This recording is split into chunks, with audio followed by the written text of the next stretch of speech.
Vai lá, como é começar.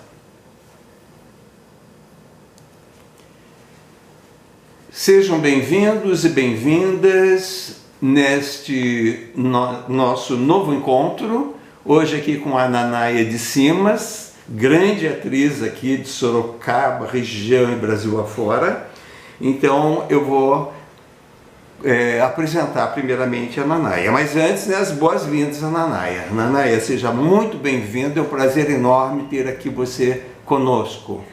Muito obrigada, Roberto. Um prazer maior é meu. A nossa gratidão desde já. Agora, vocês acreditem se quiser, a Nanaia de Simas, para quem não sabe, o nome dela é Marina Simas Esteves. Ela é professora, atriz, diretora, produtora e dramaturga, formada em artes cênicas pela Universidade do Rio de Janeiro, Unirio, em 1983, pós-graduada em literatura infantil e infanto-juvenil pela Universidade também Federal do Rio de Janeiro, em 1987. Vou falar algumas coisinhas rapidamente, né? Porque o currículo da Nanaia é quilométrico. Ela viveu tanta coisa nessa vida que a gente nem acredita. Mas ela dentro da parte de direção tem Lamento da Mula, de Henrique de Mota, contemplado pela Lei de Incentivo Cultural pela LINC de Sorocaba em 2016. O Burguês Fidalgo de Molière, direção e interpretação da senhora Jourdan, e encenada também pela LINC em 2005 com o grupo Entre Atos. O Entre Atos, para quem não sabe, é o grupo de teatro lá que saiu de Getúlio Vargas. Foi encenado em 2005 no Teatro Pedro Salomão José e no Teatro Municipal também Teotônio Vilela, em 2006. Detentora de 7 prêmios do Festival Livre de Teatro Sorocaba, direção cênica também da primeira ópera bufa encenada em Sorocaba, La Serva Padrona, também com o grupo Entre Atos, tendo o libreto de Genaro Frederico e com a Orquestra Sinfônica de Sorocaba, com a regência do maestro Jonicler Real. Depois também ela fez a direção cênica da ópera bufa Le Devant du Village, de Jean-Jacques Rousseau, que também escreveu o libreto, e com a regência do maestro Branco Bernardes, da Orquestra da Câmara Paulista, com a Orquestra Sinfônica de Sorocaba e preparação vocal do cantor lírico William Dolfini, em 2002. A Nanaia, dentro da parte de direção de atores, trabalhou em Busca do Pássaro Azul, pela LINC também, em 2016, e com o grupo Mistura de Gente. A direção geral foi do querido Ricardo De Vito, nosso querido Ricardo De Vito. Pela Trilha de Oz, projeto também pela LINC em 2012, desenvolvido também em 2013 com 16 apresentações com o grupo teatral Mistura de Gente, também direção do Ricardo De Vito. E alguns projetos especiais como Performance Ofélia é Morta, no Chalé Francês, que foi uma apresentação durante a vernissage da artista plástica querida Lúcia Castanho, né, direção coletiva, lá no Marques, Sorocaba, 2013. Depois, roteiro e direção do Mistério, do 58º Show Med, com a turma do 5º ano do curso de Medicina da PUC de Sorocaba, em 2016. Direção de espetáculo Fêmeas, de Marcos Farias. Depois também durante o festival do teatro no Teatro Municipal Teotônio Vilela, e também na Fundec, a apresentação dessa peça Fêmeas, né? E depois também apresentou na Uniso, em 2005. Esse grupo é da empresa INA. Isso, a INA, que foi a contratante, isso, né? Exatamente. Como atriz, a Nanaia participou de Em Busca do Passo Azul, com a adaptação da Débora Brenga, aqui de Sorocaba. Depois, pela Trilha de Oz, também da Débora Brenga. Bruxa Má do Oeste, peça encenada com recursos também da Link, Hamlet de Shakespeare, Ofélia Morta, performance encenada no Max também, O Burguês Fidalgo de Molière, também pela Link, e aí foi com o grupo Entre Atos também, né? Sim. O Burguês Fidalgo também. Eu fiz a direção cênica, né? Não, do Burguês eu fiz a direção geral e também atuei como Senhora de Jordão. Isso, e o grupo Entre Atos, para quem não lembra, né? É lá o grupo do Marcelo e da Elisete Martins. Isso, que surgiu lá no Festival de Teatro de Getúlio Vargas. E então hoje eles têm um núcleo de teatro até hoje. Fez 40 anos no final do ano passado. Daí ela também apresentou O Último Carro, texto e direção do João das Neves. E vou contar para vocês, eu assisti essa apresentação em São Paulo e ela fez o papel de uma mulher grávida. Acontece que eu assisti, mas não sabia que era a Nanaia que estava ali fazendo aquela interpretação. Tudo bem, aquela moça bonitinha, tal, grávida, e eu angustiado, porque toda hora ela saía correndo e batia nas grades do trem, porque é num vagão de trem essa encenação, entende? Então, nós assistindo, né, como se fosse um vagão de trem tirado de uma lateral, e toda a cena se passa ali dentro. E aí ela toda hora batia a barriga. Eu falei, meu Deus do céu, essa mulher grávida fazendo essa apresentação dessa peça vai machucar essa criança. E eu angustiado, toda hora. Bom, tudo bem, terminou a peça, linda, maravilhosa, todo mundo aplaudiu. Aí eu entro no ônibus para vir para Sorocaba, pego a famosa cometa, né? O famoso cometa. Aí eu entro, quem está ao meu lado, senta-se ao meu lado, a mulher da barriga, a mulher grávida, a famosa Nanaia de cima, senta-se ao meu lado. Quando eu vi assim, falei, nossa, você tá aí. Olhei para a barriga dela, cadê a barriga dela? Bandida! Era falsa a barriga, ela não estava grávida coisa nenhuma. Então veja o que é saber atuar, né? Então era ela que estava lá. Não, mas eu fiz um laboratório para isso, né? Eu sentava ali na praça Coronel Fernando Prestes e ficava vendo as mulheres grávidas que passam, né? Isso. O jeito de andar, né? Porque aí você tem o eixo, né? Qual o ponto seu de equilíbrio, né? A angulação da sua coluna. Então é todo um trabalho corporal que você pesquisa para passar essa credibilidade para o público, né? E também depois ela apresentou, depois dessa peça, apresentou Comadre no Grupo Opinião, também durante a Bienal de São Paulo, né? Patética, a vida de Vladimir Herzog, de João Ribeiro Chaves Neto, né? Como Ana. Depois Pipocas de Papiro e com a direção de Marcelo Marques. Depois, a parte de audiovisual, ela como atriz trabalhou em A Balada dos Anjos e dos Demônios, que foi uma curta de ficção do querido diretor Marcelo Domingues. Depois, Memórias do Teatro Sorocabano nos anos 2000, que é um projeto da Link também. Aí ela também participou de uma websérie Projeto Wanda, com a direção e roteiro da Ana Rey. Atriz em Um Corpo no Quintal, que foi também uma curta de ficção de Sorocaba, direção de Juca Mencassi. E depois, como professora, na parte do docência, porque muita gente não sabe, né, que ela é uma excelente professora, porque acha só que ela fica trabalhando como atriz, né, dirigindo, mas em verdade ela sempre deu muitos cursos, mas afora isso como professora de verdade, né? Ela trabalhou no Senac. Na verdade, no Senac você trabalhou durante 18, acho que quase 20 anos, né? 18 anos. Quase. Vários cursos lá. Sim. Curso técnico em locução, né? Guia de turismo, contadores de história na área para a turma de hotelaria e teatro.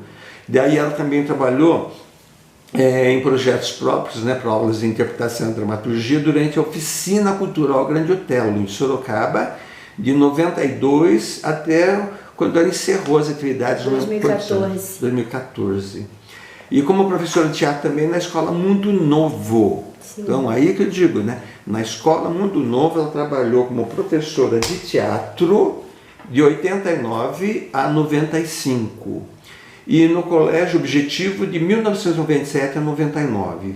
Foi fundadora e diretora da Oficina das Artes, de 92 a 2006, e docente nos cursos livres de teatro, música, artes plásticas e oratória nessa mesma escola. No SESC, ela ministrou oficinas de teatro para a terceira idade, e assim como também na Oficina Cultural Grande Otelo, e na Prefeitura Municipal de Capão Bonito. Ela foi coordenadora da oficina Confissões de Adolescente, pela primeira vez no palco, iniciação teatral para adolescentes, ministrando aulas de expressão corporal e vocal, interpretação e análise de texto na Oficina Cultural Grande Otelo. Também durante a montagem do Rei da Vela, de Oswald de Andrade, oficina de interpretação, apresentações no Teatro da Fundec, né, e também no Salão da Arquidiocese de Sorocaba. Foi a última peça que o Mantovani participou. Certo. Logo ele faleceu, né? Certo. Agora, eu acabei, acho que eu cheguei a falar que foi no Mundo Novo também, professora? Falei, né? Mundo Novo, Colégio Objetivo, logo depois que falei lá do Mundo Novo. No Senac eu trouxe, quer dizer, eu fui coordenadora do primeiro curso profissionalizante para atores no Senac, né? Certo. E aí ele perdura até hoje, né? Um trabalho muito bonito. Certo. Do Senac, que dá formação artística, né, em que os atores podem tirar o DRT. Sim. Então foi um trabalho bem legal. Entre os muitos cursos que eu dei no Senac, né, esse foi bem especial também. Entendi. E outras atividades também, né, que você sempre participou como presidente da Associação Teatral de Sorocaba, em 2008, 2009, 2010. E aí, durante esse tempo, ela desenvolveu inúmeras atividades, como mostra de dramaturgia, Festival Regional Livre de Teatro, com a Prefeitura de Sorocaba, prêmio da ATS também, realização da Mostra de Dramaturgia, em parceria aí, né, com a Oficina Cultural Grande Otelo, né, em 2009, 2010. Participação no Clube da Escola, que é um projeto da Secretaria de Educação de Sorocaba, com a peça Cantor e o Palhaço, que era texto dela e do Fernando Daphner. Apresentações em todas as escolas municipais de primeiro grau da Rede Municipal de Ensino de Sorocaba, quando apresentou quando você fez a primeira revisão e adaptação do livro Sensitivos, né, da Raquel Cury. Isso. E antes de eu mesmo ser editado, né, pela Cultrix. Sim. E além disso, ministrou a oficina de análise comparativa do texto dramático da Autocompadecida, narração do vídeo Porque Lutamos, da Fernanda Iquedo, atriz também no espetáculo Edmunda, de Ângela Puan, teatro de treinamento pessoal, ela fez muito isso daí, né, apresentações de diversas cidades também, e vários estados, né, do Brasil, né, Amazonas, Mato Grosso, Roraima, Bahia e até Santa Catarina. Preparação de artistas para testes, capacitação também para a obtenção do DRT, como você falou também. Sim. Preparou também muitos cantores, artistas, até mesmo para a Rede Globo, SBT, preparação então de atores e atrizes, assim como também empresários, gerentes, professores, para diversos fins na área de comunicação. E membro do Conselho Municipal de Políticas Culturais de Sorocaba, representando os grupos e coletivos, e também coordena o grupo de trabalho de literatura dentro do mesmo conselho desde 2018. Até 2022. Até 2022. Bom, aí é um pouquinho daquilo que eu teria para falar para vocês, né, antes de a gente fazer uma série de perguntas e colocações. Mas vamos lá. Primeiro, Naná, eu quero que você conte onde você nasceu. Nossa, eu nasci numa cidade chamada Lins, aqui do interior de São Paulo, mas eu só nasci e fui embora, né? Só voltei uma vez quando eu tinha 5 anos, e meus pais foram visitar uns tios, né, do meu pai, mas atualmente a gente não tem mais ligação com a cidade. Certo. E a sua formação escolar inicial, onde que foi? Foi no Rio de Janeiro, depois que eu vim do Amazonas, né? Eu saí de Lins, fui para o Amazonas, aí morei em Manaus 3 anos e vim para o Rio de Janeiro. Quantos anos você tinha quando estava no Rio e quando estava em Manaus? Eu cheguei, para Manaus eu fui com 2 anos e meio, para 3 anos, e no Rio eu voltei com 5 anos e meio. Certo, 5 anos e meio. Isso, e com 6 anos eu entrei na escola primária. No Rio de Janeiro? No Rio de Janeiro. Ficou até que idade lá? No Rio até os 16. Puxa vida, então você ficou bastante tempo. Eu morei e aí, como foi anos. sua formação escolar lá? Você teve alguma atividade teatral já ou não? Olha, nos primeiros anos não, né? Mas teve coisas muito marcantes na minha infância que eu acho que me levaram para isso. Quando eu estava com 5 anos, eu fui pela primeira vez ao teatro ver o musical da Chapeuzinho Vermelho, no Teatro Amazonas, o Teatro Monumental. Sim, né? lindo, adorei lá. Então eram aquelas companhias que vinham de fora do Brasil, que nós ainda estávamos no ciclo da borracha, era uma cidade muito rica. E eu fiquei encantada, né? Eu saí de lá dançando, cantando. Né? Nossa, eu falei, é isso que eu quero fazer na minha vida, com 5 anos. Mas aí passou. Aí quando eu estava na escola, tinha muito pouco teatro para criança naquela época. Mas foi um mágico na minha escola. E nós sentamos assim no pátio e ele contou histórias. E aí o que me encantou foi que ele fez um bonequinho na mão dele, assim, né? Ele passou o batom aqui, pintou os olhinhos aqui, segurava um pano aqui, que era a roupinha, e ele era ventríloco, né? Sim. E eu falei, gente, eu fiquei encantada com aquilo. Eu não esqueço até hoje ele apresentando aquilo pra gente. Foi muito marcante. Quando eu estava já no antigo ginásio, né, o que corresponderia à 7ª série hoje em dia, o professor Roberto Martins, que era o professor de História, resolveu fazer teatro na escola. E montou Édipo Rei. Édipo Rei? Édipo Rei. Quantos anos vocês tinham? 14. Olha que legal, Édipo E eu fui fazer a Coriféia. Sófocles. Maravilhoso, né? Adoro. Então, o primeiro contato que eu tive mesmo, assim, com teatro, uma peça de teatro. Muito legal, porque essa idade eu dava para a turma de teoria da literatura na faculdade. Então, mas ele era um professor, assim, por exemplo, nós fazíamos prova com consulta. Que legal. Consultava a Bíblia, era uma prova de história, né? Atlas, tudo a gente podia consultar. E pra gente aquilo era uma novidade, porque naquela época você não podia ter nada, né? Eu fiscalizava até a borracha para ver se não tinha escrito cola, né? Alguma coisa ali. E o dele era com consulta aberta, era uma pessoa assim, espetacular mesmo, né? E antes disso, eu fiz teatro na minha infância com os meus vizinhos. Nós montamos o Clube do Guri, fizemos distintivos de feltro, bordado, e pegamos peças daquelas coleções do Mundo da Criança, da Delta Larousse, qual era aquela outra enciclopédia famosa? Delta Larousse e Tesouro da Juventude. Isso, Tesouro da Juventude. Nós achamos uma peça de teatro lá numa dessas enciclopédias, desses livros, e montamos. E foi muito interessante, porque nós vendemos ingressos, né, para os vizinhos, para os pais, né, de todos, e os que não eram pais de ninguém da peça também, e eles tinham que levar uma cadeira. E nós fizemos na sala da minha amiga, né? E foi muito interessante, que foi assim, eu comecei a produzir ali também, dirigir, né, adaptar, então foi muito interessante, foi a minha experiência na infância com teatro. E como exemplo, tinha um programa aos domingos, acho que na TV Tupi, chamado Teatrinho Troll. E esse Teatrinho Troll, todo domingo apresentava um teatro, né, um teleteatro de uma adaptação de algum conto famoso infantil.